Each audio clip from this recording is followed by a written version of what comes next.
I appreciate that. And for new people that come in, I'm sure it'll let them know as well that there is a recording happening. So sweet. I believe you're correct. Thanks. They're double aware now.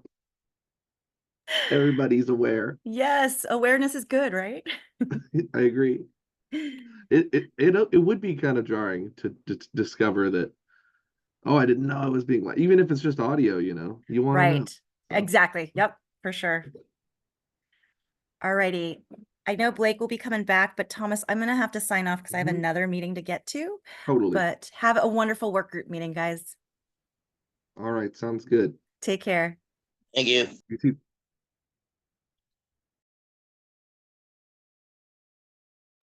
Thanks, Melissa.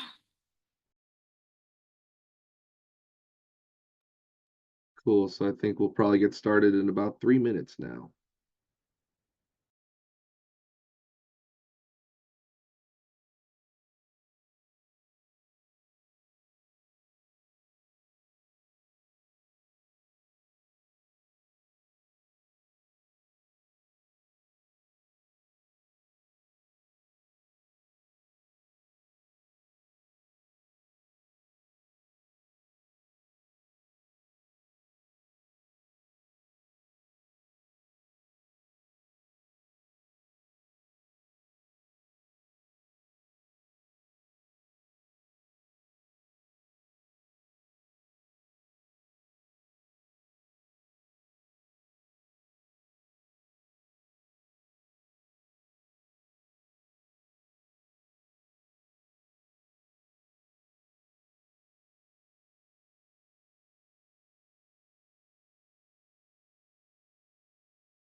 I believe our chair Blake says we're just waiting for one more person, which my Japanese isn't that good, but I want to try to say that in Japanese too.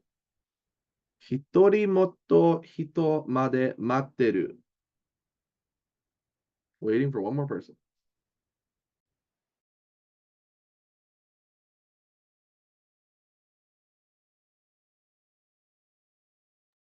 I wish I was a good polyglot and I knew. Okay. All right. He's now saying we'll start 5:40. So that'll be momentarily. I wish I knew more languages. I just know English somewhat well and a little bit of Japanese. Does anybody else here know any other languages?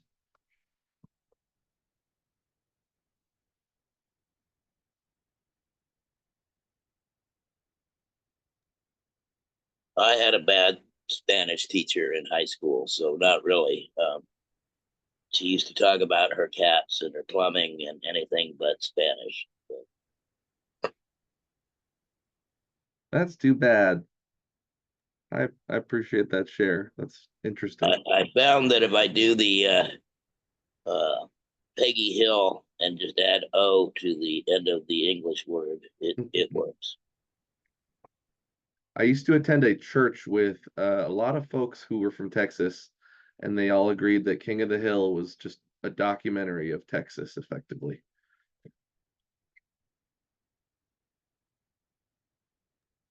Yep. Mm-hmm.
I see that Blake has begun screen sharing.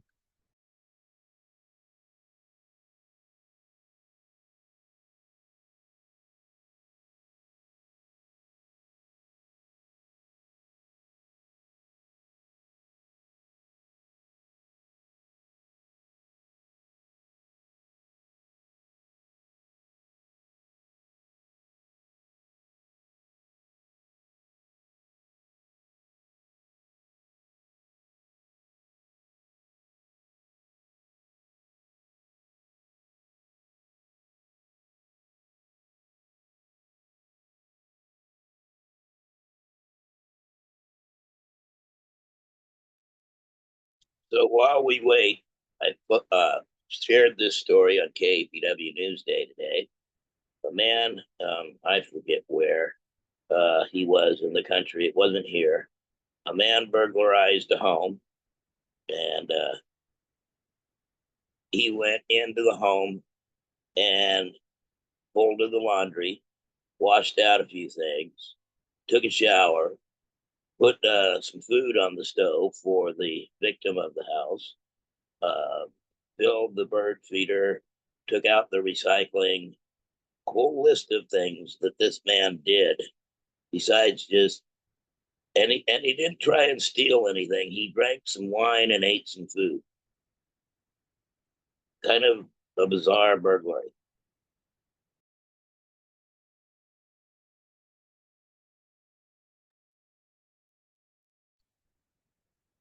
That does seem rather unusual.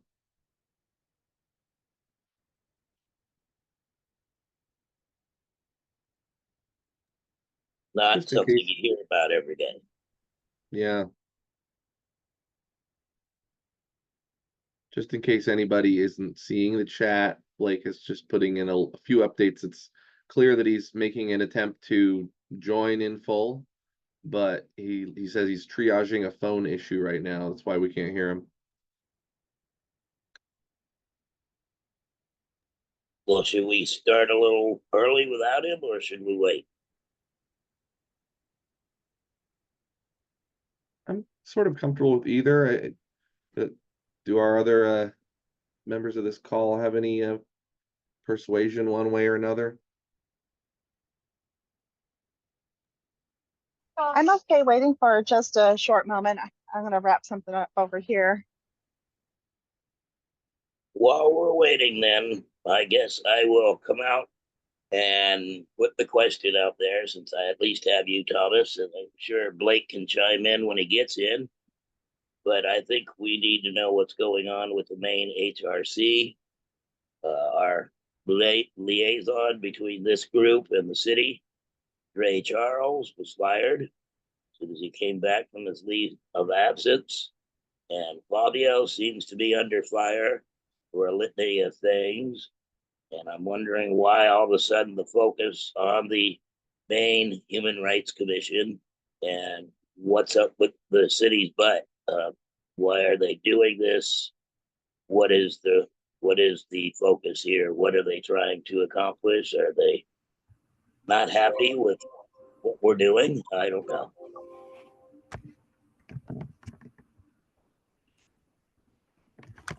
Hey y'all, can you hear me? Yes. I can. Awesome. Okay. Sorry, my audio is not working. So I'm here. I couldn't hear what you all were saying, and I don't think you could hear what I was saying. Oh, it's good to Well, see you. Is there a point, Blake, at which you started hearing? Did you hear what Richard just said?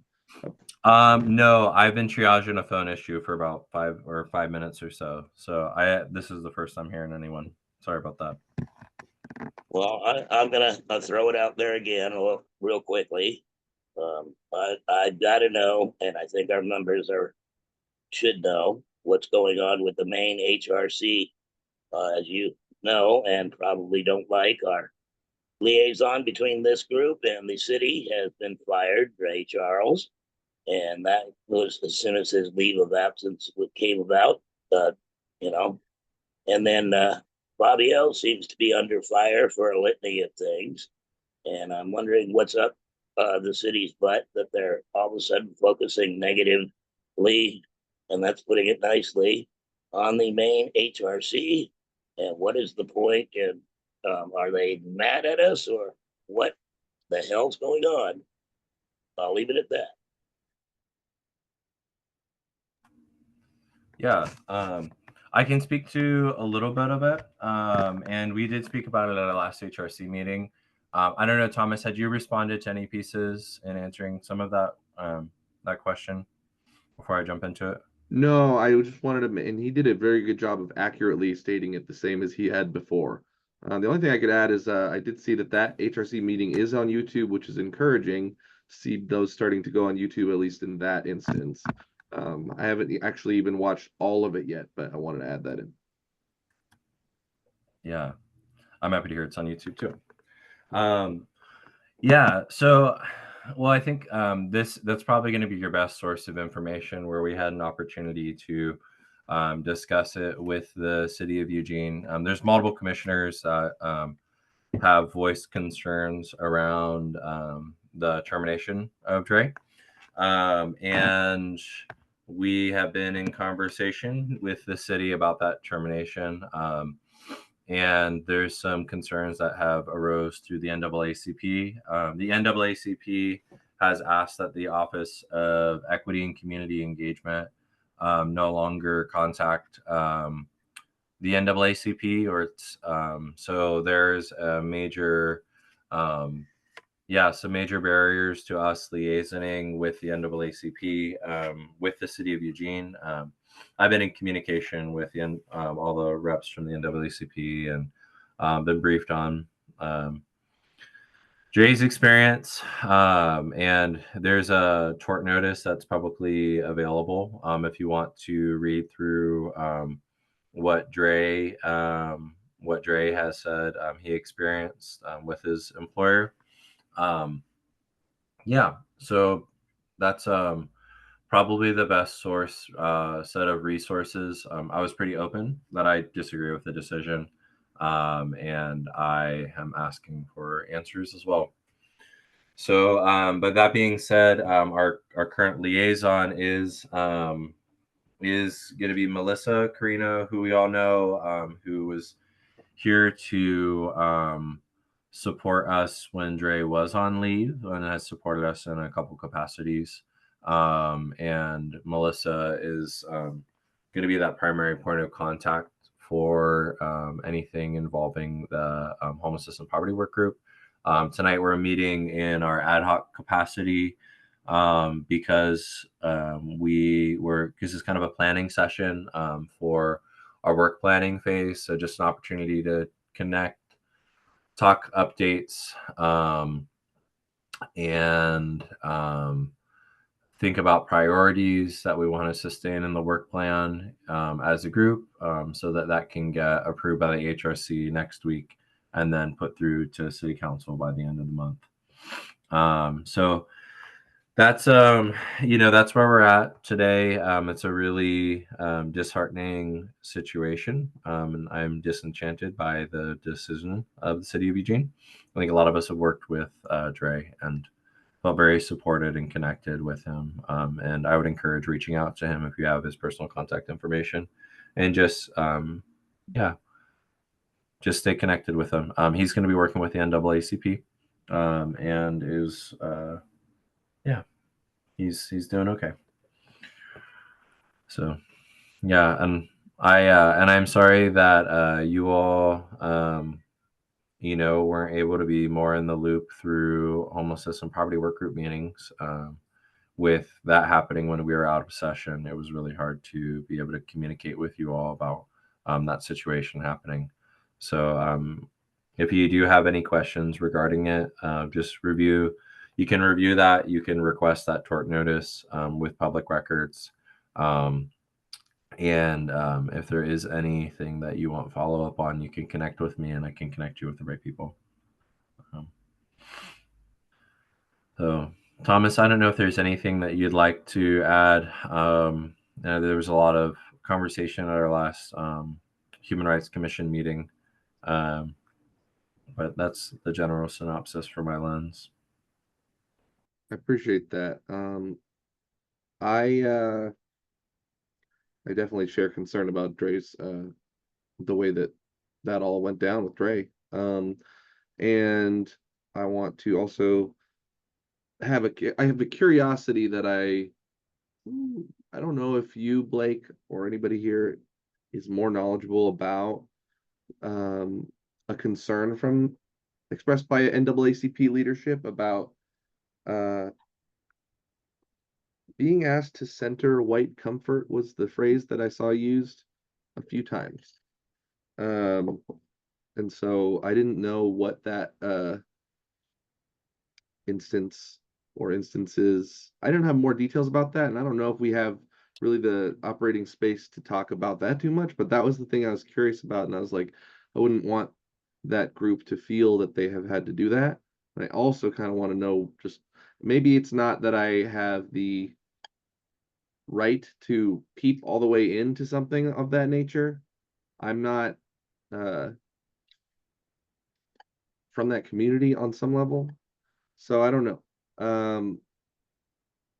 But I don't know if you know anything more about that, Blake. But that's just the only thing I would add to that. It's like I don't want people to feel that an organization advocating for a marginalized group, can't express themselves sincerely without feeling they have to water down their ideas, because then we're not having a conversation that everybody can really just articulate themselves in.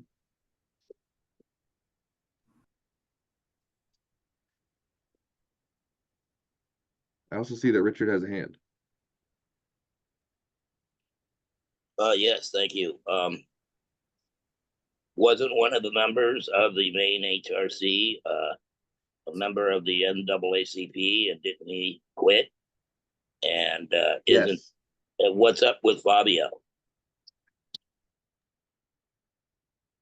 I don't really know on um that last question. I don't honestly know, so I can't speak too much to it.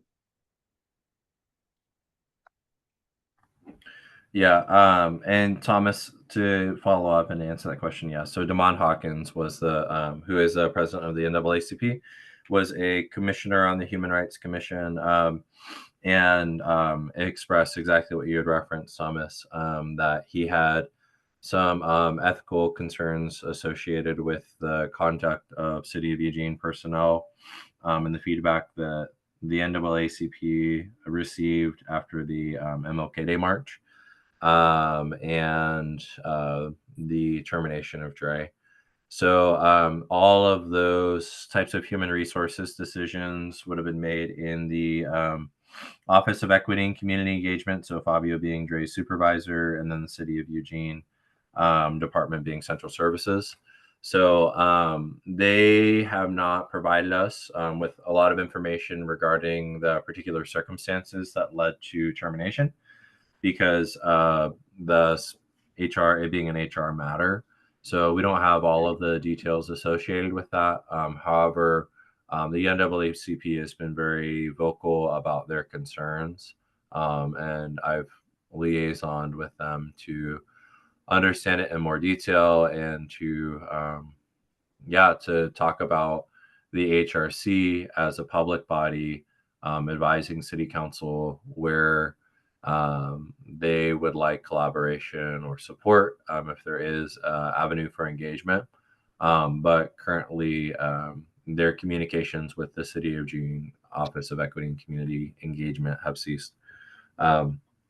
So that's really all I have on the personnel matter. I think that Dre or Demond would be open to conversation if you reached out. And for us in this, in the homelessness and poverty work group, this is just a really, it's a really unfortunate. Demond was a really valuable member of the Human Rights Commission, who had a particular interest in public health, and social determinants of health impacting unhoused populations, who has expressed a lot of perspective on the unhoused community, and has supported various projects for the unhoused community. I really value his thoughts and input regarding social issues that we interact with. So it's something for us that I do think that we have lost a really valuable member of our Human Rights Commission, and a really valuable tie to a organization. The City of Eugene has lost a valuable tie to that organization, and we will continue to be partners and work with them and navigate the dynamics that have been produced by the City of Eugene's decision. So yeah, I'm glad that we could open and just kind of address that. And if anyone wants to review that conversation that we had in the Human Rights Commission meeting, I really do encourage you to source that publicly and just review the dialogue and the perspectives of different commissioners that did express their concerns related to the decision. It was a difficult time because we had so many new commissioners. Yes.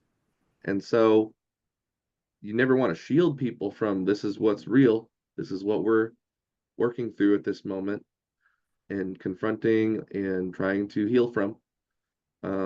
But I know I would be feeling a little jarred if I was coming on. And that again is not me saying it shouldn't have occurred the way it did. I don't even fully have license to say that, having not been in the room, nor have I fully watched the recording. I watched a large chunk of it.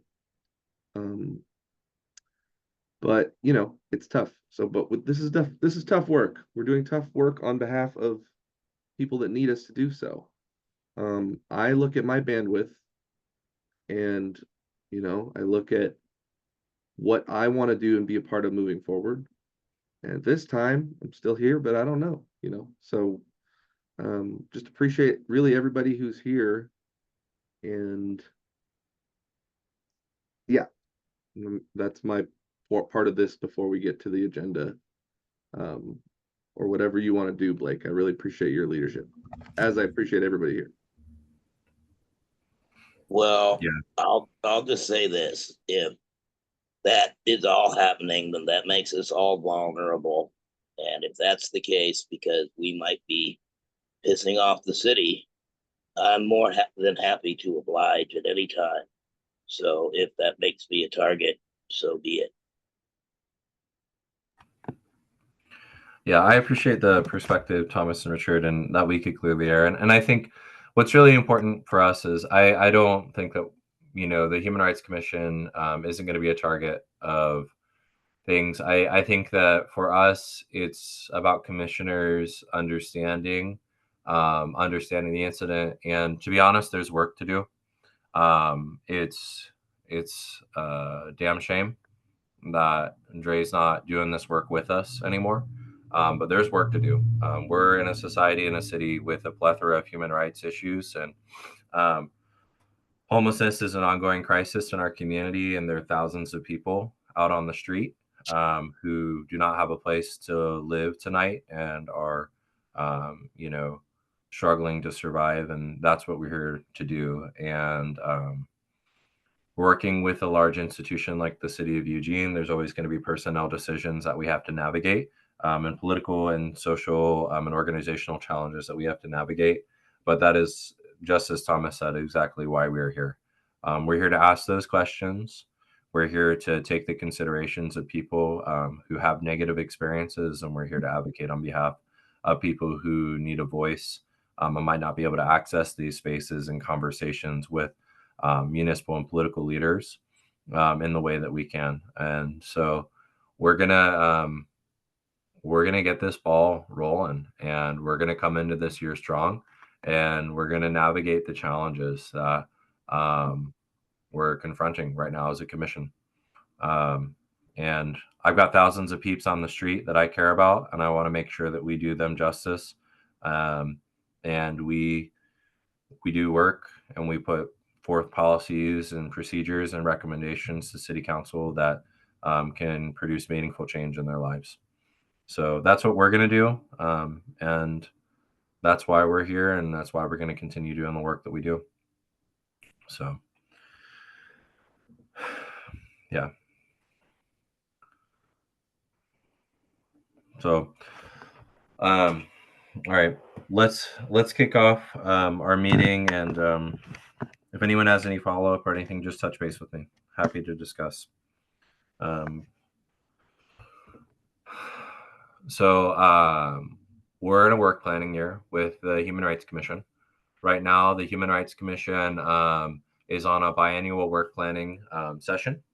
And we have this opportunity to decide what the Human Rights Commission is telling City Council that it would like to work on over the next 2 years.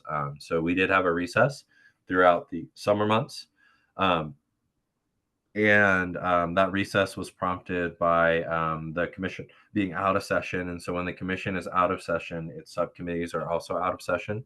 So for anyone that had that confusion kind of come up in July and August, I apologize if that messaging wasn't clear at our last meeting.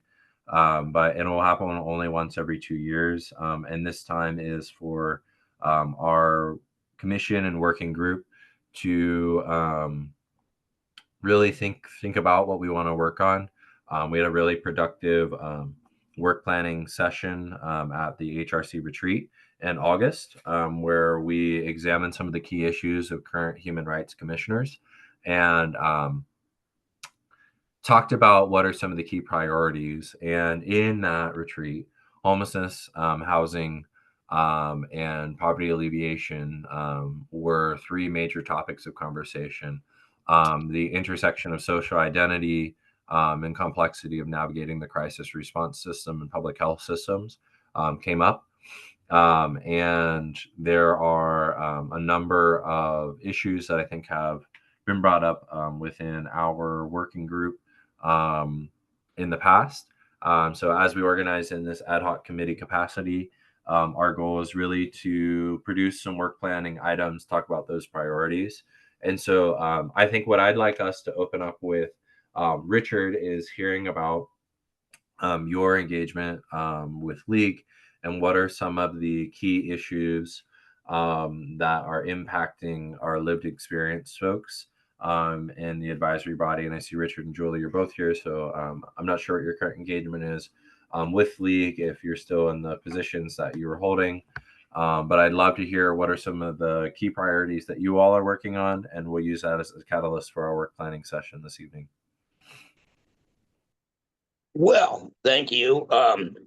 As chair of League, there are several work plan items that we are looking at or did have scheduled to look at, including bathroom access, access to feminine hygiene, and other things like this. Important things that people need. Basics, just basics is what we were looking to help get across and get done. And so just things that, trash, dumpster access, people who like to keep their area clean actually are not a limited number of people. There's a lot of people that like to do that, and they have a hard time doing it with no dumpster. And it's interesting that the city says that is unproductive to provide porta potties or dumpsters for a managed camp. So, which brings me to our number one priority. Since the Grants Pass ruling, there is now a new priority that it's hard. It's not such a tangible issue that you can reach out and grab it and just make it happen. It's finding out where people can go. This is, everybody knows out there where you can't go, which is pretty much anywhere. And you're going to get ticketed and cited and abused and harassed and possibly arrested for going just about anywhere. And I'm talking about Eugene, not just Springfield is out of the question. But where can people go? In its meanness, I call Grants Pass the meanest city in Oregon, and I was corrected recently that that's Eugene. But if the meanest city that I call them the meanest city because they got the Grants Pass ruling and took this all the way to the Supreme Court, and yes, they did. They absolutely made it so every public piece of particle of land that's public, you cannot even sit on, lie, spit, breathe in that area, or you're going to get it. Thus, they did that. But what they also did in Grants Pass, much to my surprise, was designate not one, but 4 areas that people could go and set up camp and have designated areas. And yes, there's rules to it. You got to move every couple of days, but you can move to another camp and all of this ridiculousness. But it's a place to go. Cottage Grove provided a dog park, which was really not, it didn't get to me. So now with this situation and the situation in Eugene, the question is, where can people go? And until we solve this, all the other elements of basic needs, just your basic needs, get a lower priority, because if you can't be anywhere, then how can you go to the restroom? How can you be found by outreach workers? How can you do anything? How can you find a job? You can't be found. How can you do anything? And all that's going to happen to you is you're going to get swept every other day. And if you're under the gun and a target like somebody I know, then there is nothing you can do. I had one of my fellow members of my Pathfinders group, which was trying to find out the best way to get that answer to that question, where can people go? Well, she had a truck and an RV, and all of that was towed on her. And within a few hours, that became $1,200 to get it out. And that was just in couple of hours the next day that went up. So she will have her stuff. No more. No more clothes for her kids. No more space to do anything. All of her important paperwork is in there that she's being asked to provide the courts. And there's nothing she can do about this. And that's because there's nowhere to go. If they say they loosened some of the restrictions for churches and areas on the outskirts of the city, but if you comply as a church and give in, then all of a sudden your insurance company gets a hold of you and says, well, now you're not a church anymore. Now you're a homeless shelter, and your rates will reflect that. So that's the priority here. I don't know how we're going to come to get the answer to the question. Apparently, we've already pissed off the city enough, but while we're on that track, well, in for a penny, in for a pound. And this is where I'm at with this. There are, other priorities like transportation and things like this. Things were worked out as far as what's going on with the bottle drop. It's not completely complete, but people with wagons or a couple of bags of bottles just couldn't go on the bus anymore. And so Sarah Koski of Lane County Transit came up with an idea to convert a bus into a bottle drop. And that will go into areas like the Whitaker and other areas and meet people where they're at so that they have access to turning into their bottles and cans without having to lug them across the city via the bus. So there's other priorities. Yes, there are, and we'd like to get to them. But if there's nowhere for people to go, then the rest is moot point. And I'm open to suggestions of what to do about that. Julie? Yeah, thank you. Thanks, Blake. Thank you, Richard. Basically, you said what we've been saying, and we keep saying, where are we supposed to go? And what happened with the incident that you were just describing with my friend Bernice, and it's still hard to wrap my mind around the fact that she's purchased this RV that she could tow with her truck so she'd never be homeless again. And it just, the way that it turned out, it wound up going to the tow yard and maybe to never return. I doubt there's any way she can negotiate it to get it back. I don't think so. So anyway, I think that what I would like to ask the city to do is think about the human consequences for their legislation. So thanks. Thank you, Julie. Oops, runaway dog. Mute. I just wanted to say that I really appreciate what Julie just said around advocating for the city to consider the human consequences for legislation, because that's oftentimes what happens is we have this like black and white law or this policy, but we're not thinking fully about what the long-term impacts or consequences on human beings could be. And anyone who becomes unhoused has a multitude of reasons for why that could have happened. And so we need a multitude of solutions ready to address this problem.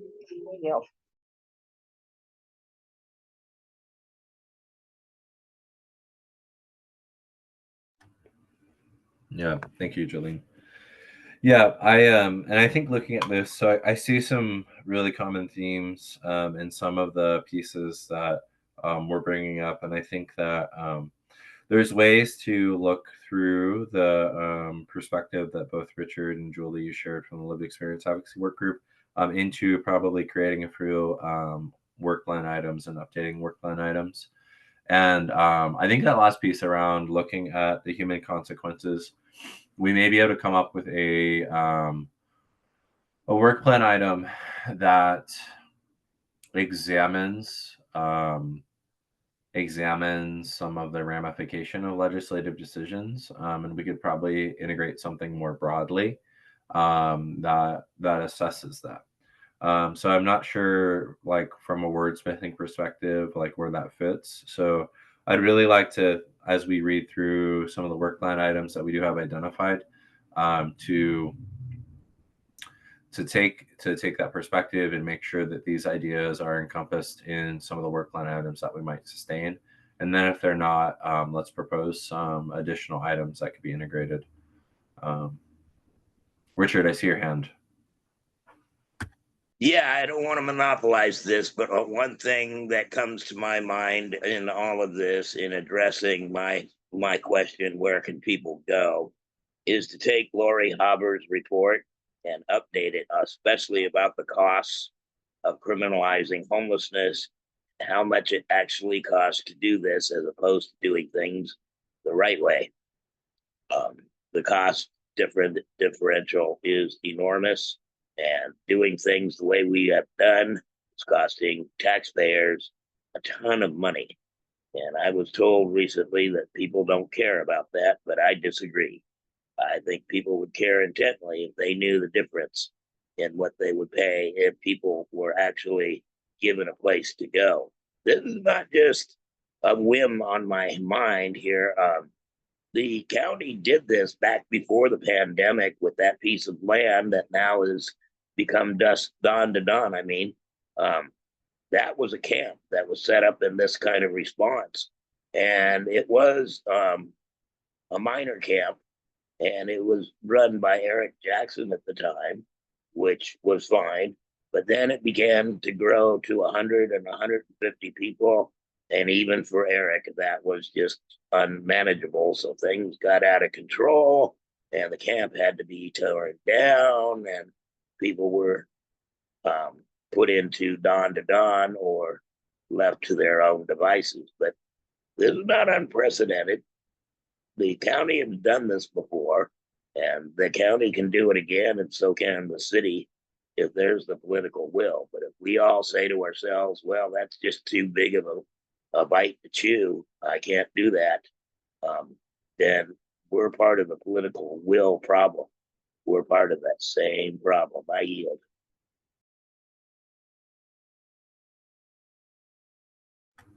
Yeah, thank you, Richard. Yeah, I think looking at that, making sure that we have the ability to make programmatic proposals is really important. And I think it's compelling to think about Lori Haber's report and to ensure that we have read through, because there may be recommendations that if we get the authority to basically make a recommendation based off of some of the research that's already in there, then there may be some data that we can draw from to put together a pretty reasonable recommendation to City Council. So I think it's a really good idea, Richard, and we should totally take a look at that and ensure Update, that. I'm sorry to interrupt, but update the money's part of it. The money Yeah. issue part of it. Just update those numbers, because, and I'm sure that's not a hard thing to do, but we need to do that. So update numbers. Okay.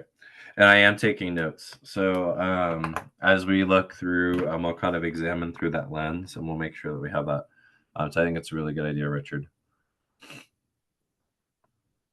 So well, let's move into reviewing the work plan, the draft work plan that has some of the key issues that we've identified over the past 2 years.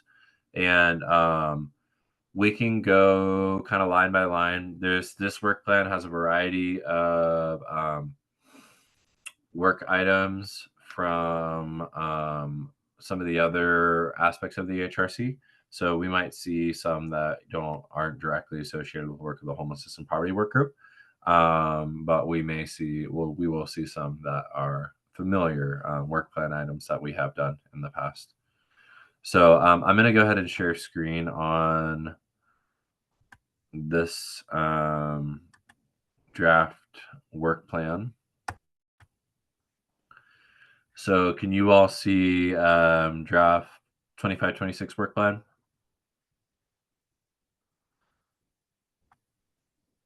I can see. Yes. Okay, great. So I'm just going to, as we scroll through, basically what I'm going to do is I'm going to take notes of different work plan items that hold value to us that we would want to sustain from the homelessness and poverty work group.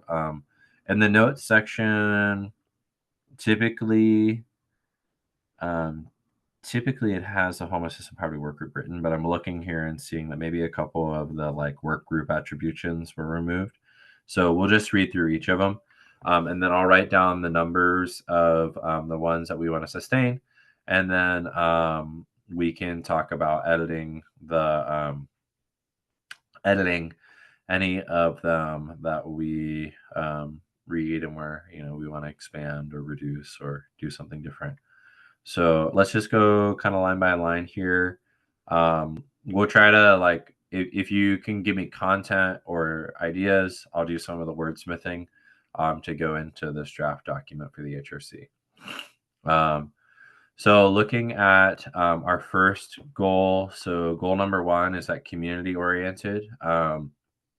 So community oriented, the idea is it's our fostering respect for social equity, civil rights, and human rights in the community. So it's really about education, outreach, listening, collaboration. Those are the key components of this section. So our community oriented goals, one of the first one is our Homeless Persons Memorial Day event, 1.2. I'm inclined to sustain this. And we're not like taking a vote, but does that sound that's something that we'd still like to do this year? I think so. Yeah. Okay. I know we've had multiple folks that were involved in this event, and Richard spoke, and I know Thomas and I were a participant. I think everyone else was there. Jolene, you were so kind to show up and all your volunteer effort. We had a really good turnout last year, so I think it's worthwhile to sustain. And Julie, you were tabling last year. Yeah, weren't you? Were you there? You were there last year at the event as well. Yeah, Right? I think I've been doing it for about 10 years now, but I do miss them occasionally.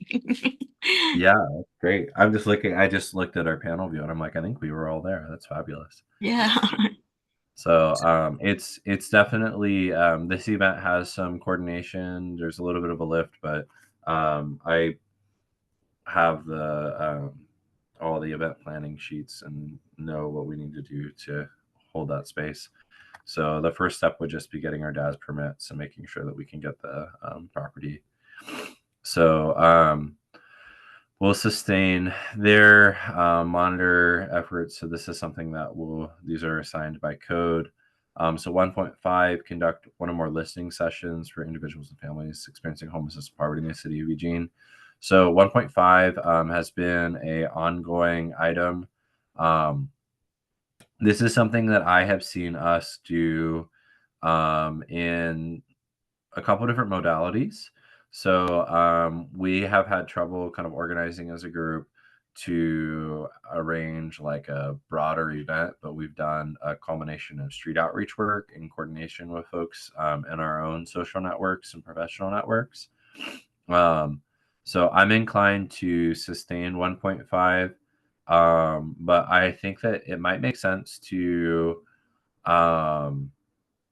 shift from just like the concept of hosting a listening session and maybe make it more broadly like doing outreach, coordinating and doing interviews, like something that gives us that space to collect information in different ways. I think we have a couple street outreach workers. We have a couple folks that participate in local advocacy.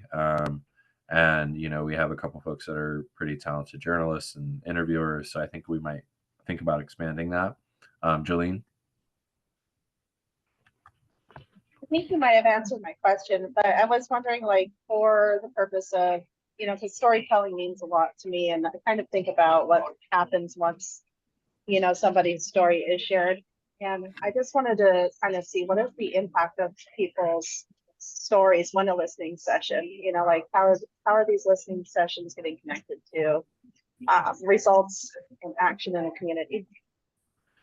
Yeah, I think it's a really important question, and it's something that we've discussed a little bit in this group before. Is we want to make sure that this is something that's is valuable and is helpful, not harmful. So taking the time to gather narrative around people's experiences, recognizing the complex traumas or acute traumas associated with telling their story. You know, our goal would be, I think in the past we've discussed having the ability to engage folks in listening sessions around particular social issues that we might be advocating for. So, say we're looking to make a policy recommendation surrounding, some of the things that Richard shared. We might talk about, go out and do street outreach. And instead of us hosting like a come to the library and do a listening session, maybe this is we're going out and we're doing street outreach, or we are talking to folks in shelter programs, or we're talking to folks and saying, hey, what are your experiences with this? And would you be open to us sharing this with, in a way to advocate on behalf of you or specific policies? So I would say that that's like, that would be my thought of like that. And the metric would likely be if it gains traction with council, and if we're able to achieve some of those policy goals. But I think that's kind of the original intention. I absolutely agree, because I think that the power of storytelling can really mobilize change. And when I think about 4,500 unhoused people on the streets right now, those are 4,500 unique stories of individuals who came to this place in their lives. It would be nice to kind of synthesize as a group. Can we see about doing this in a way where it can impact council? And what are the steps to do that? How will we measure success when we do this? Oh, I yield. Yeah, I think that's totally should be our thought process on this. And I think that that's been the ongoing challenge is, with us actuating on this, was having a goal to organize these types of listening sessions around. So Richard, I see your hand. Yeah, I like this idea. Storytelling is always important. So let's just hypotheticalize here. And you find somebody that that's a great story, and nobody had the wherewithal to write down what they were saying or anything, and the initial contact, but the person that you're interviewing is told by you or somebody else that that's a great story, or that's an incredibly horrible story, or whatever. I'd like to document that, and then you go out to find them again so you can, and they're gone. And you can't find them again. And that's the problem with nowhere to go. So all of this is well and good, but if people have nowhere to go, a lot of this is going to be very hard to follow up on. We got to take this seriously. This is not just something to say, next. We need to figure out getting the answer to this question as quickly as possible, so that these kind of things that we're trying to do can come to bear. Otherwise, we're just barking up the wrong tree. I yield. Yeah, I think a work plan item surrounding that is in order. Okay, so looking at this, I think 1.5 with some amendments to sustain for this. So going down to 1.8, this would allow us here. So the 1.8, research and identifying groups in the community, city, and county that have overlapping goals with the HRC work plan and goals to provide this information to HRC.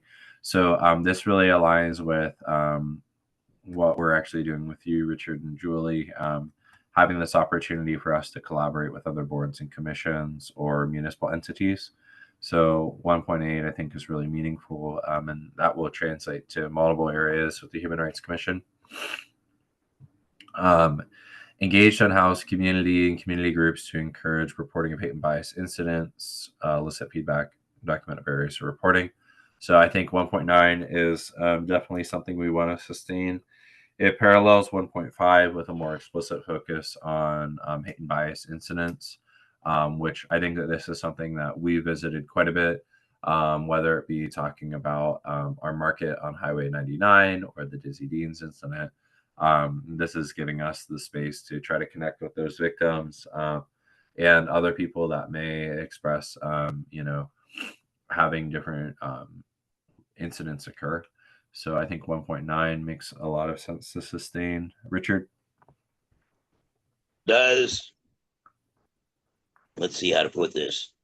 Did requesting information in regard to or actions regarding hate or bias crimes get Dre fired? And if so, that puts Melissa in a horrible position, or any of us. I yield. Yeah, I don't think that was an aspect of his termination. I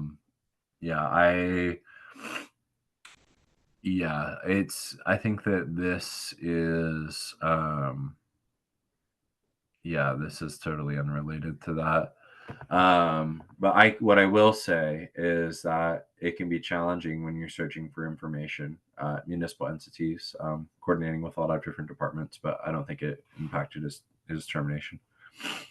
Well,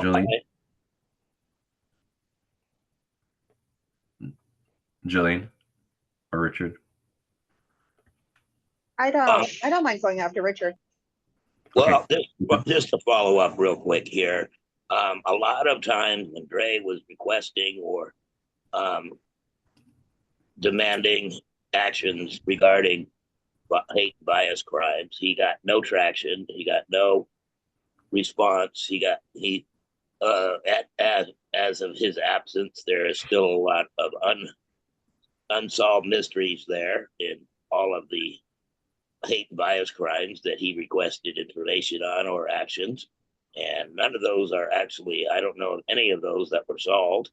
And so it just, makes me wonder if he just kept piling it on and that had something to do with it. You say it doesn't, okay, but you never know when you're a target of the city. Jillian?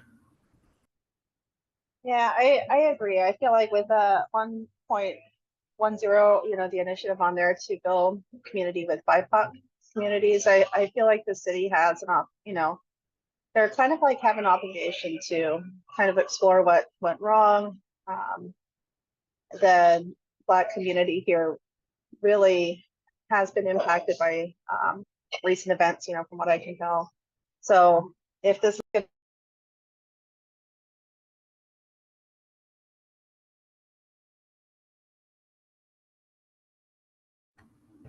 Thank you, Jillian. I think in that 1.10, and Jillian, it cut out just so you said this is good. I just wanted to make sure that it didn't mute on you. I see your hand was still up. I'm just wrestling with my device right now. So yeah. Oh, okay. Yeah.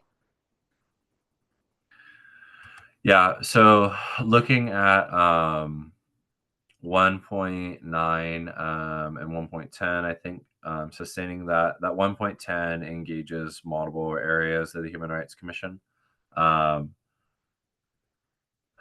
So let's scroll down. Events and listening sessions, lived experience. So 1.13 was one. This is something that we've done. So this is whenever we go and table or do outreach events. So 1.13 is something I think makes a lot of sense for us to sustain. How does this look with everyone?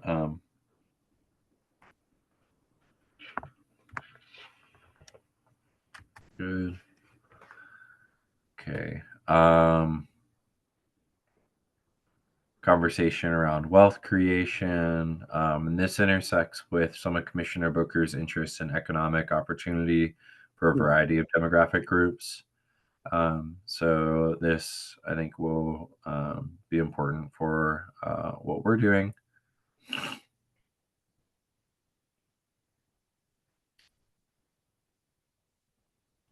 The year-end report. So 1.15, I provided a pretty substantial section around housing and homelessness for this report, and it was not published by the Economic Opportunities Work Group. So we'll see where that's sustained. But if this is not sustained by the commission, we will have, we do have some pretty significant input already on 1.15. Richard, I see your hand, sorry. Thank you again. Disability Rights Oregon, DRO. They are now in Grants Pass, suing Grants Pass for violations of disability rights in Grants Pass, as far as sweeping and making people move and relocate every other day or what have you. So in that regard, they might be somebody in our first section up there about inviting groups to speak. That might be one of the groups that we would like to invite. Disability Rights Oregon. I yield. Yeah, that's great. I'm going to write them down and look them up. Thank you, Richard. Okay, 1.16, identify barriers to housing affordability and develop strategies to end homelessness, reduce rent burdens, increase home ownership that center on communities of color and reduce disparities. So this is something that was in our purview. I'd like to sustain. That's something that's interesting and compelling to you all. Richard, I see your hand. And Thomas. Yeah, I think so. I appreciate it. Okay. 6.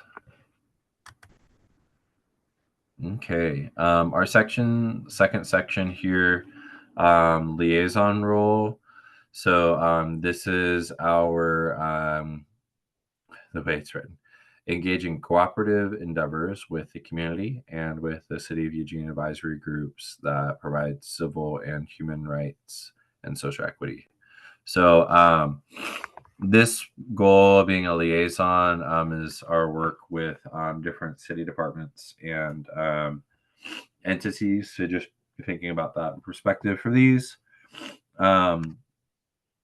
So monitor and contribute to efforts or policies that impact on housed and economically marginalized communities in Eugene. That's putting us in the space of having making policy recommendations. 2.2, develop a strategy to increase engagement and communication with City Council.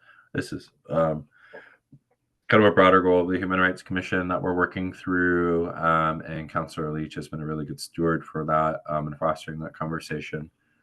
So we've been working on that for quite a while.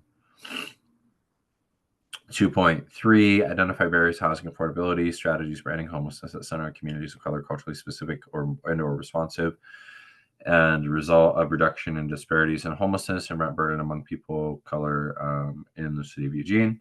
So this really aligns with our, I think 1.16, but this is specifically in the liaison category. So this allows us to connect with some different groups surrounding this. So thoughts of including that.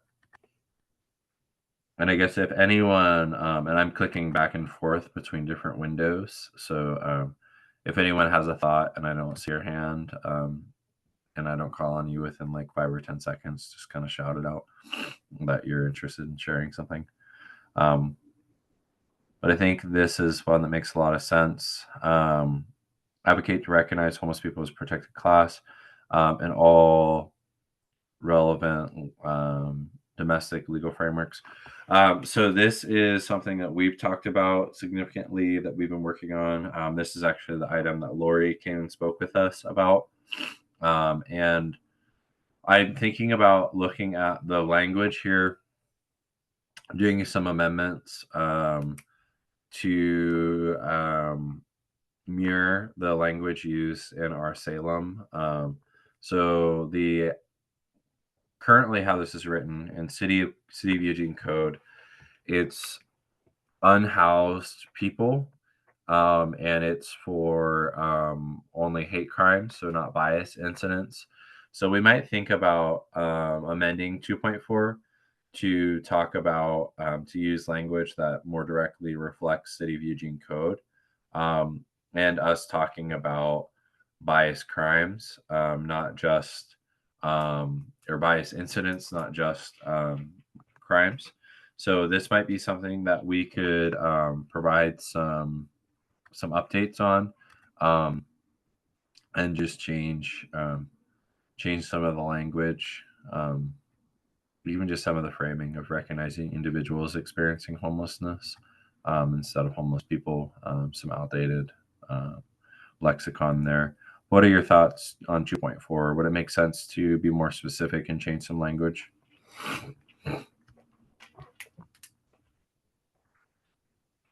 Jillian? Yeah, I almost just pressed the unmute button. But like when we do update the language for like, to get rid of the, homeless people, right? Because we want to keep the language person first. Like I absolutely agree with that. That's something that can be easily adjusted. Okay.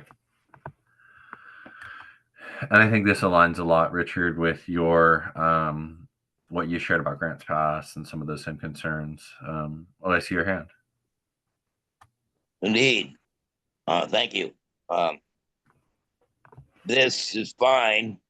And if we want to revise it, that's great. But what makes you think that there's an incentive by the city, especially the way the things are now, with the ruling of Supreme Court in the favor of the cities? What makes you think there's any incentive for them to want to do that? That's the question. The political will is not there. This is really discouraging because now the cities have upper hand and can do what they want. And, as far as the city of Grants Pass is concerned, they thought that criminalizing all public space would drive all the homeless out of town. It didn't work but many people just cannot relocate. So these are the actual views of the city in contrast to what we're proposing. And I think we should be aware of, what incentive does the city have to make the homeless into a protected class and keep them from being harassed and being harassed and arrested and cited and all of this is their forte. What are you talking about? What's the incentive to stop that? Yeah. I think looking at it from kind of that perspective we had with Marianne Bradshaw about the work they did in Salem, for us to mirror the language of some of the code that they adopted, kind of explicitly state, like looking at something like an incident with, like the Dizzy Deans incident that we discussed in this group, or some of these like more targeted pieces. I know that some of the commissioners are brought to commission meetings where someone is, say, experiencing verbal harassment or some sort of bias treatment in a storefront. I think, Julie, the piece that you wrote on the receipt, that was explicitly targeting, a specific population in a high density, a neighborhood with a high density of unsheltered and sheltered homelessness. This would expand the jurisdictional authority of the Office of Equity Engagement's, supportive framework that they could provide for these local protections. And so I think really centering in on some of those specific situations that have occurred, that have been brought to us, but have largely been unaddressed. And then referencing there's a policy precedent in Salem is probably our best avenue for really communicating this. And I'd like to put it out there and to see if some of our political leaders that are on council that I know share the values of individuals who are advocating on behalf of unhoused folks. I think individuals that are experiencing homelessness are getting attention from some of our political leaders, and there may be space for this conversation. So I think it's a worthy endeavor, and I always, I think political will. I'm glad that you brought that term into this conversation, because it will still be up to council if they want to honor the marginalization of this community and dignify their experiences through policy and those amendments to human rights code. So, but I think I want to ask our political leaders to make this consideration over the next 2 years. I would hope to see the city of Eugene progress, and it's important that it progresses. Jillian? The legislature in Salem is looking at revamping House Bill 3115 in regards to the Supreme Court decision. So that doesn't look good. And I think that floats all the way down the chain to what the cities want to do and so forth. And so I think much of the municipalities want to comply more with the Supreme Court than they do in regards to helping those who are unhoused. And if they can make them leave the city, that's the idea. And if they die, that's a better idea. I yield. Jillian?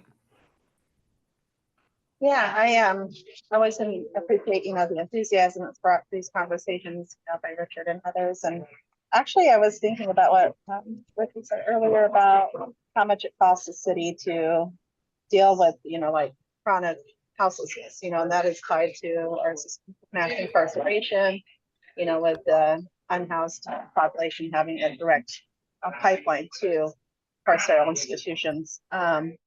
I found a publication in 2017 from the National Alliance to End Homelessness, and it says that a chronically unhoused person costs the taxpayer an average of $35,578 per year. I'm sure that number has gone up since this is from 2017. And I think that we need to reframe this as a way of how can we better invest in our community members, because the people that we see that are unhoused right now, those are our neighbors. They're part of our community. That's all I wanted to add. I yield. Yeah, thank you, Jillian.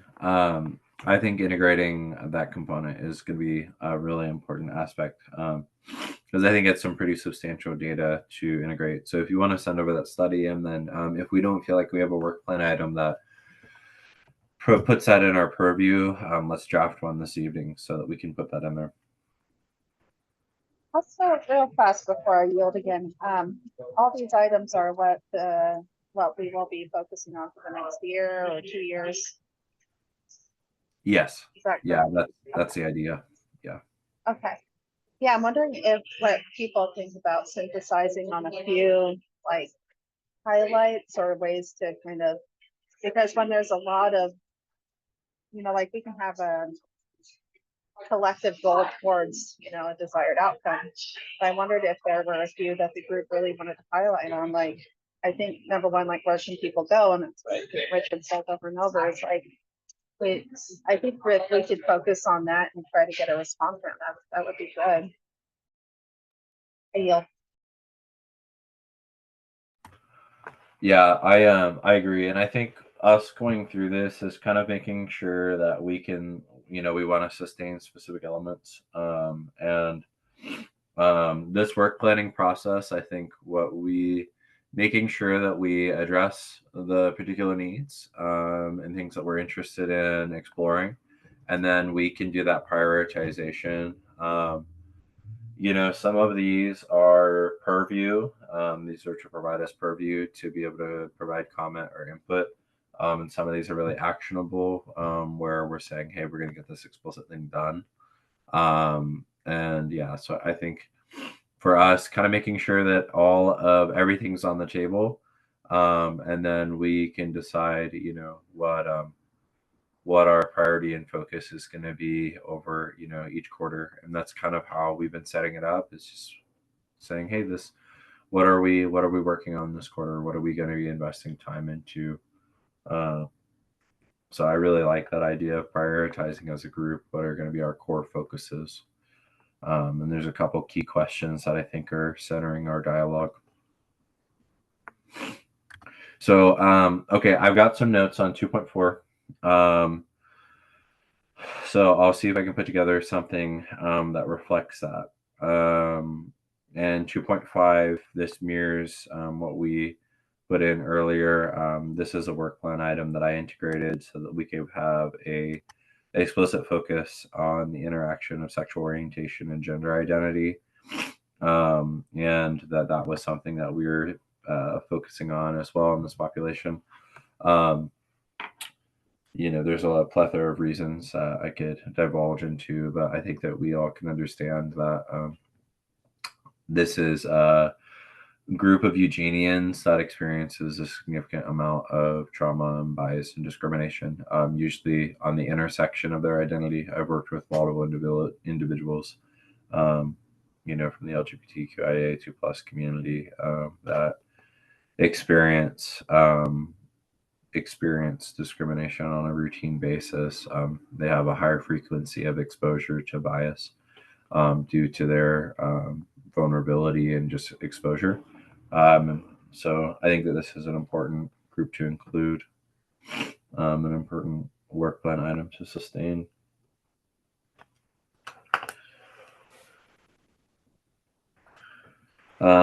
So let's go into 3. So we have quite a few in this section. So I'll scroll.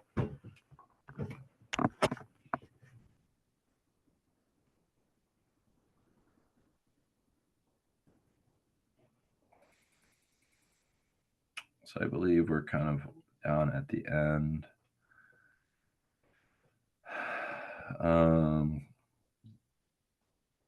Yeah, so we have quite a few here. Monitor and contribute to efforts and or policies that impact unhoused and economically marginalized communities in Eugene. Review trainings, policies, and procedures provided to City of Eugene staff and departments who engage or make decisions impacting individuals and families experiencing homelessness and poverty. I think that this is something that I'd like to sustain. 3.10. This is something that we could provide a lot of input on, especially with the amount of lived experience and direct service providers in this group. So I'm inclined to sustain 3.10. I think it could be a really valuable resource for city staff to have more exposure. 3.11, identify and advocate for strategies that prevent at-risk renters and homeowners from entering into homelessness. And you can kind of just give me like thumbs up or yeah or nay or anything. I'm just going to be reading through, so we have a little time to discuss. 3.12, assess city-funded programs and initiatives directed towards individuals and families experiencing homelessness and poverty based on a human rights score and other qualitative metrics. So this is an idea that was proposed, and I haven't seen a lot of like forward momentum on this. I believe the commissioner that proposed this had ended their term pretty shortly after this was proposed. But there was some research that we were able to do where we did discuss some different tools for scoring. So this might be worthwhile to maintain.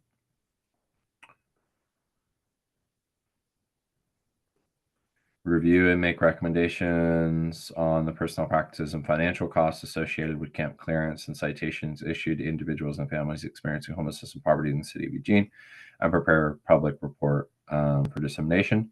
So, Jolene and Richard, this is the work plan item that resonates most with me on this kind of conversation about cost. And I believe that the derivative was this kind of a similar vein of thought of us actually looking at the fiscal components associated with this. Does this encompass and provide the purview that you would be interested in us exploring? Richard? Absolutely. This is updating those statistics, especially about the monies, excuse me, for Lori Hubbard's report. If we don't do that, then they're not going to know, and they need to know how much. And then if we do this and put all that work into updating those numbers, then this not only goes to the city council, but it goes to the Eugene Weekly, it goes to the Register Guard, it goes to KEZI, it goes everywhere. We want people to know how much you're paying to criminalize people. And that is important because it's a lot less not to criminalize them. I yield. Yeah, so I think, I think that is totally, and this idea of like public dissemination, I think gives us the space to do that. So is this compelling or interesting to other folks? Does this feel like the purview that we're looking for that conversation?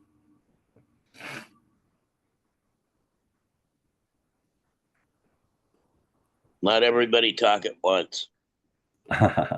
Well, hey, silence sometimes means that we are in agreement.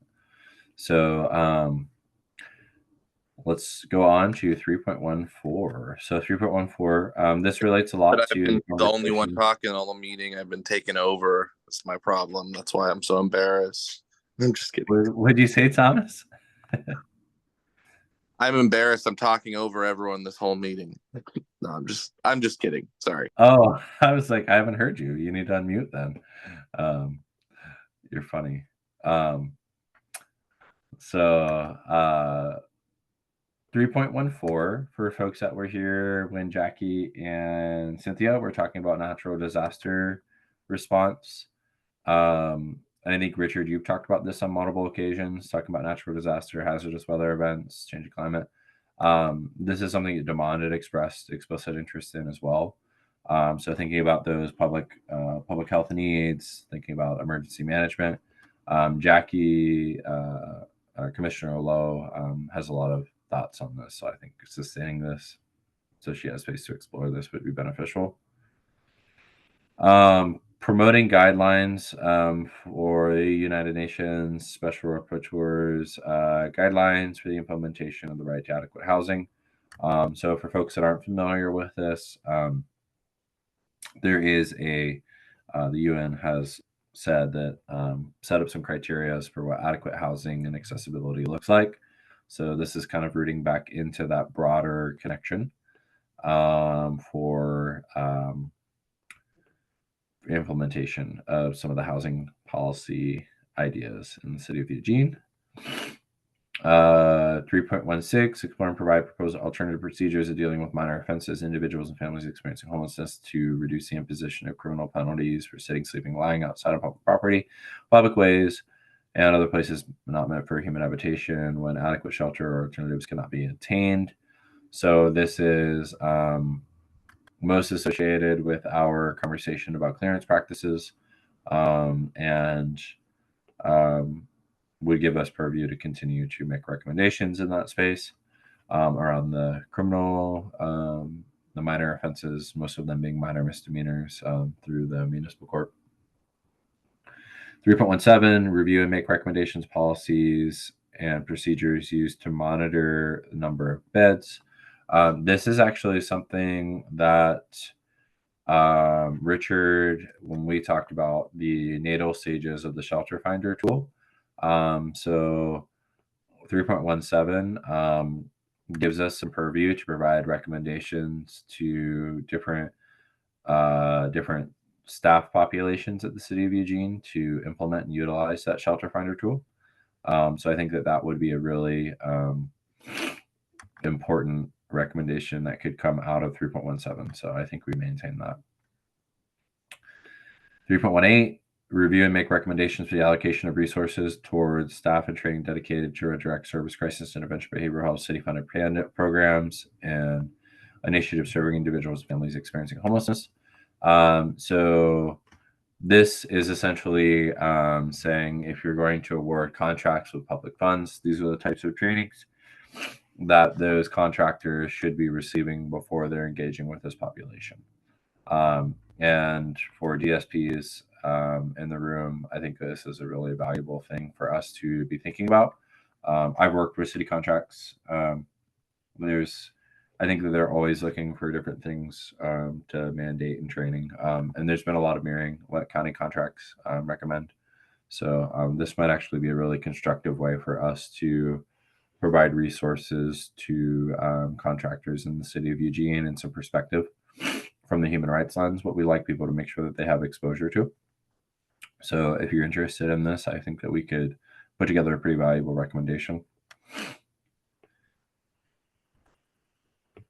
Review and make recommendations, right to monitoring adequate housing, programs examining quality such as security of tenure, availability of service affordability, habitability, accessibility, location and cultural adequacy. So these are some of those qualitative metrics. I think this actually meshes pretty significantly with the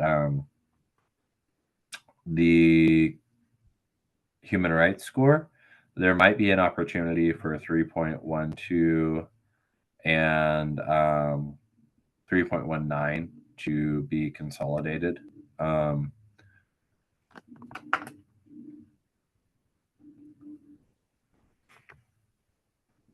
Any thoughts there? Do you think those are similar enough? So this is 3.19. I agree. I like consolidation, especially when it comes to solving for like a dominant paradigm. So maybe consider synthesizing. Okay. That was where my mind went. Richard? Yeah, the emergency shelter thing is not just for the homeless. That's for everybody. There is no emergency shelter here. If we had a nuclear attack, where would we go? Do you know? I don't know. So emergency shelter is a big, giant question. If we had an earthquake, do you know where you'd go? I don't. So, it used to be when I grew up, you'd hear it on the TV. This is a test. This is only a test of the emergency broadcast system. If this was an actual emergency, you would be directed on where you would go. There's nowhere to go. You don't have any disaster place whatsoever. And most disaster accommodations were underground, but now the rats have taken over, so can't be underground anymore. So exactly what are we doing? I yield. Thank you, Richard. That kind of speaks to when you talk about this is a test, a sense of security coming from knowing where you can go. And really, for me, a sense of place and a sense of community sounds like much stronger fabric there when you know that there's somewhere that you can be taken care of should the worst happen. I yield.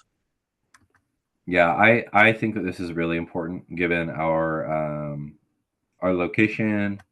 And, I think that last winter taught us a lot about what resources need to be leveraged for extreme weather events. And, I was out until 3 a.m. on ice in the middle of the night and had an extreme week during the ice storm. And that boots on the ground experience navigating a variety of shelter programs across multiple organizations demonstrated to me the need for this for unhoused populations that might be accessing services.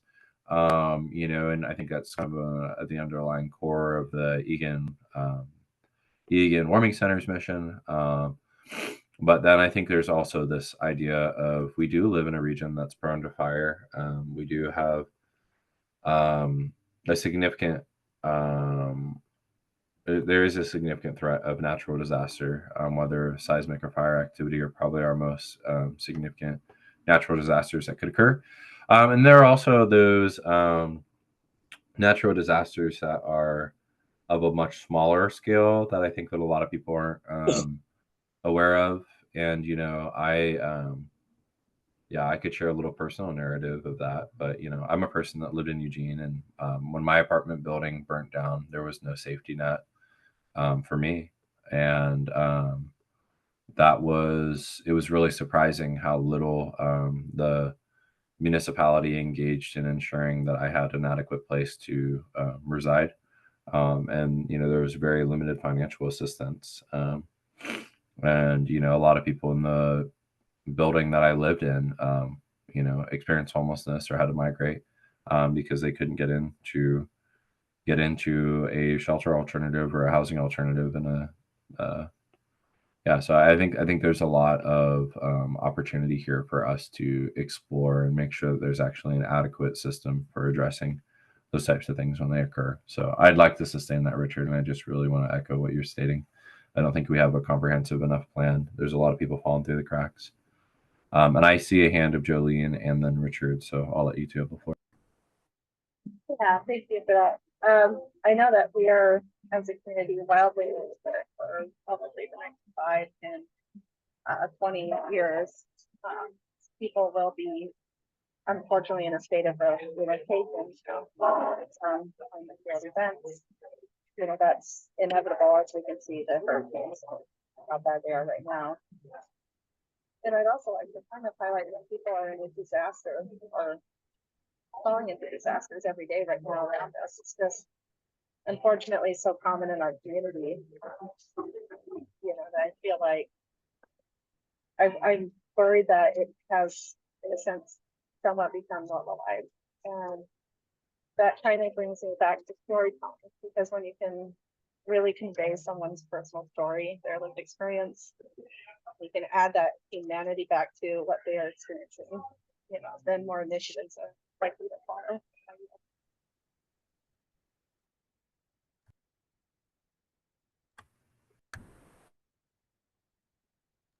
Appreciate those wise words. Yeah, thank you, Jolene. I do too. Richard, First of all, I'm very sad to hear that the municipality and the powers that be could give a fuck about what happened to you after your house burned down. That is unacceptable. I'm so sorry to hear that. And that's just the long and short of what I'm talking about. Can you imagine tonight? Can you imagine?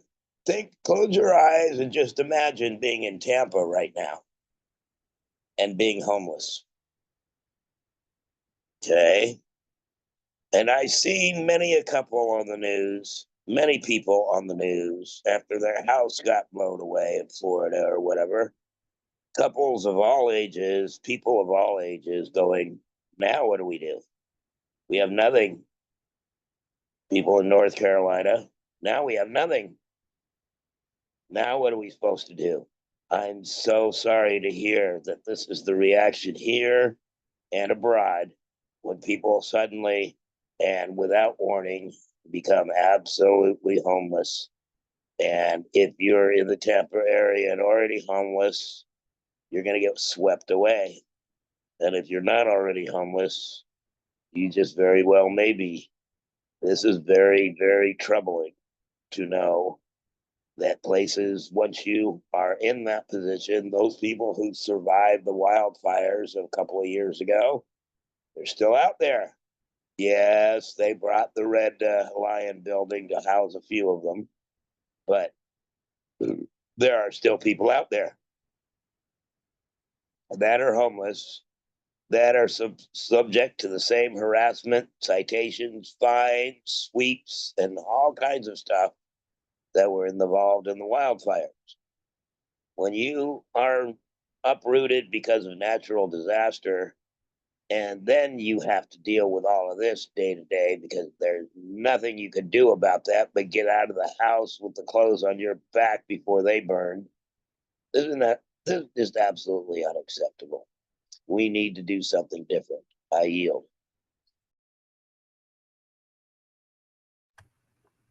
Yeah, thank you, Richard. Yeah, it's a gap, and I think when we look at our crisis response system, identifying those gaps is really important. And you talking about the wildfires, I literally working with a person this week where their episode of homelessness started with the wildfires in 2020 and it's 2024. And I think that it's something that a lot of people don't realize, the complexity of the narrative that leads to an individual experiencing homelessness. And the policies, the sweeping policies that dictate the existence of individuals experiencing homelessness, for a plethora of reasons. And then the solutions are also not culturally comprehensive, for the various demographic groups that might be needing to access those services. And I think that natural disaster and migration associated with that, looking at climate disasters globally, nationally, in our own county, is really important. And through looking through human rights histories, the amount of abuses that have come from different social groups being impacted by natural disaster, or devastation associated with environmental events, and the impact that that's had on people historically. I think that there's a lot of narrative that a lot of people aren't considering the human rights implications of those. And so I think it's really important for us to be thinking through that paradigm. So I appreciate that perspective, Richard. And so I'm looking at, we've got two more here, and then there's a couple ideas that I've written down based off the conversation that you all have shared with me. So I'm just gonna kind of read through these two, and then I'll talk about some of the consolidation ideas we might have, and then a couple items that we might propose. So reviewing the trainings procedures provided to staff and departments to engage and make decisions impacting individuals experiencing mental illness, mental health crisis, provide recommendations for areas of improvement. This was a homelessness and poverty work group and a We See You, a whole community Eugene work plan item. This is something that they were really exploring through the disability studies lens on We See You. So I think sustaining this and looking at a broader swath of Eugenians is really important. And then review and make recommendations for the allocation of resources towards staff training, dedicated direct service crisis intervention. I think that this is actually a duplicate. So this is 3.18 and 3.21 are the same. So I'll consolidate those. Yeah, but those look very similar. So these are items that have existed on our work plan. I'm gonna stop sharing screen, and I think a couple pieces that were shared tonight. I want us to think a little bit about probably the bathroom access and hygiene. I think the community needs assessment through Lane County has produced some pretty significant, showing some pretty significant gaps in access to basic needs services. So I'll look at the CNA and see if we can draft any language that addresses that. And then an explicit item surrounding the idea of where can people go. And I'll figure out if that lives with a existing work plan item or if we just delineate that as its own item. So I will take a look at that, see if there's a way that we can just have that very explicit, and then maybe index some of the resources that we might want to utilize to achieve that. So those are two items that are kind of derivative of our conversation at the beginning, and then it looks like there were a couple items that achieved some of the things we were looking for.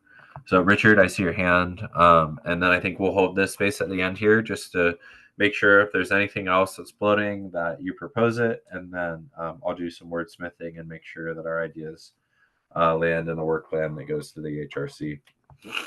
Richard, I see your hand. Yes, thank you.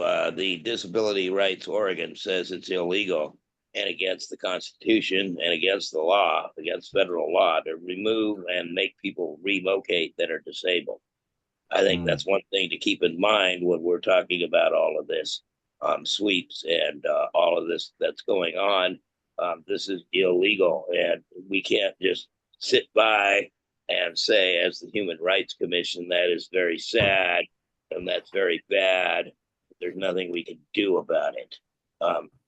We need to at least speak out and say that's not what we're about here either. People with disabilities need to be protected. Everybody needs to be protected, but if we got to start somewhere, let's start with people with disabilities, and then we can move from there.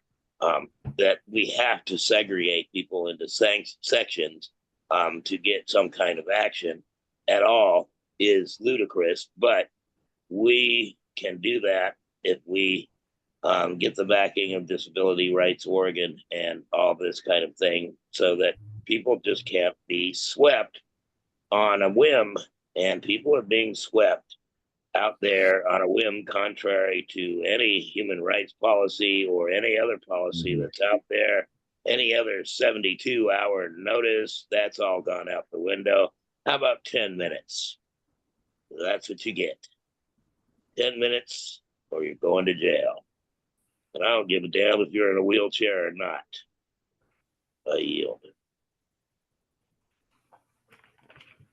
Thank you, Richard. I think their resources are going to be really beneficial for us to review. So, Julie?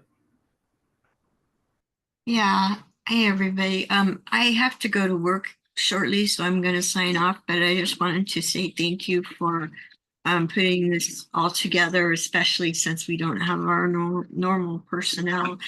But we do have a dedicated group of people and support people that I'm really grateful that I belong to this part of the city, because otherwise I'd probably cry.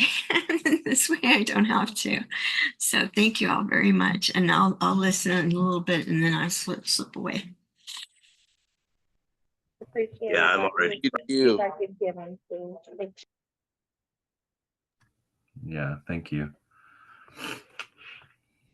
There's a lot of work to be done. But that's why we're here. And it's okay to cry. I cry. Cry a lot. It's a hard world. It's just one little thing. It's a sign of psychological wellness to feel sad when sad things are occurring.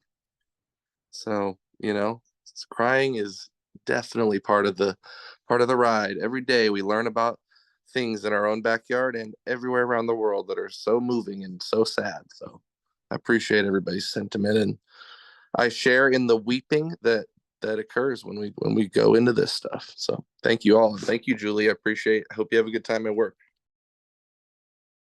Yeah, I appreciate it. Thanks, Thomas. So I think, go ahead, Jolene. Oh, I just said, well said. Yeah, absolutely.